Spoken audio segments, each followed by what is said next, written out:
কিছু মানুষ প্রস্রাবের তাড়না সমস্যায় ভোগেন। এটি সমাজে খুবই সাধারণ এবং এই অবস্থাটিকে ওভার অ্যাক্টিভ ব্লাডার বলা হয়। ওভার অ্যাক্টিভ ব্লাডার সাধারণ জনগণের প্রায় 1/5 মানুষের উপর প্রভাব ফেলে এবং এটি শিশু, তরুণ, এমনকি বৃদ্ধদের মধ্যেও হতে পারে, তবে বয়স বাড়ার সাথে সাথে এটি আরও বেশি গুরুতর এবং বেশি প্রচলিত হয়ে ওঠে। তাড়না থেকে ঘন ঘন প্রস্রাবের প্রয়োজন, রাতে বারবার উঠে প্রস্রাব করার প্রয়োজন, যাকে নকচুরিয়া বলা হয়, এমনকি প্রস্রাব ধরে রাখতে না পারা বা প্রস্রাব ঝরার মতো সমস্যাও হতে পারে। বয়স্ক ব্যক্তিদের ক্ষেত্রে রাতে ঘুম ঘুম অবস্থায় হঠাৎ টয়লেটে দৌড়ানোর প্রয়োজন পড়লে পড়ে যাওয়া ও হাত ভেঙে যাওয়ার ঝুঁকি থাকে এবং কখনো কখনো এটি একজন ব্যক্তির জীবনের জন্য চূড়ান্ত ঘটনা হয়ে উঠতে পারে।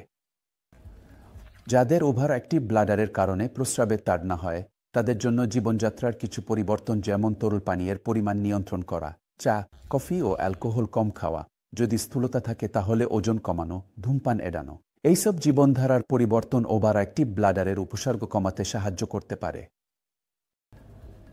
ব্লাডার ট্রেনিং এবং পেলভিক ফ্লোর মাসল ট্রেনিংও ওভার অ্যাক্টিভ ব্লাডার রোগীদের তাড়না ও ঘন ঘন প্রস্রাবের উপসর্গ উন্নত করতে সাহায্য করতে পারে। যারা এই ধরনের সংরক্ষণমূলক ব্যবস্থায় সাড়া দেন না, তাদের জন্য ওষুধ রয়েছে এবং এই ওষুধগুলো মূলত 2টি গ্রুপে বিভক্ত: অ্যান্টিমাস্কারিনিক এবং বিটা-3 অ্যাগনিস্ট। কিছু রোগীর ক্ষেত্রে এই 2 ধরনের ওষুধের সংমিশ্রণও লাগতে পারে।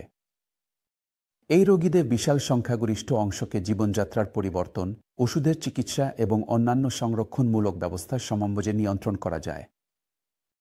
একটি ছোট উপগোষ্ঠী, যাদের বলা হয় রিফ্র্যাক্টরি ওভার অ্যাক্টিভ ব্লাডার, তাদের ক্ষেত্রে আরও বিশেষায়িত চিকিৎসার প্রয়োজন হতে পারে। রিফ্র্যাক্টরি ওভার অ্যাক্টিভ ব্লাডার থাকা রোগীদের সাধারণত খুব তীব্র জরুরি প্রস্রাবের অনুভূতি বা জরুরি প্রস্রাবের সাথে সম্পর্কিত অনিচ্ছাকৃত প্রস্রাব ঝরার সমস্যা থাকে, যা খুবই বিরক্তিকর এবং তারা তাদের উপসর্গ নিয়ন্ত্রণে আরও উন্নত চিকিৎসা চান। এ ধরনের চিকিৎসার মধ্যে থাকতে পারে বোটুলিনাম টক্সিন বা স্যাক্রাল নিউরোমডুলেশন। বেশিরভাগ রোগীর জন্য ওভার অ্যাক্টিভ ব্লাডার কোনো স্বাস্থ্য ঝুঁকি নয়, বরং এটি একটি জীবনমানের সমস্যা। তাই চিকিৎসার প্রতি রোগীর আগ্রহ বা চিকিৎসায় ভালো সাড়া না পেলে বা আংশিক সাড়া পেলে আরও উন্নত চিকিৎসার প্রতি রোগীর আগ্রহ, এই বিষয়গুলো কি করা হবে তা নির্ধারণে গুরুত্বপূর্ণ বিবেচ্য বিষয়। এ ধরনের সব রোগীরই প্রাথমিক মূল্যায়ন করা উচিত, যাতে নিশ্চিত হওয়া যায় যে ওভার অ্যাক্টিভ ব্লাডারের উপসর্গের মতো দেখা দিতে পারে এমন আরও গুরুতর কোনো অবস্থা আছে কিনা তা যাচাই ও বাদ দেওয়া হয়েছে।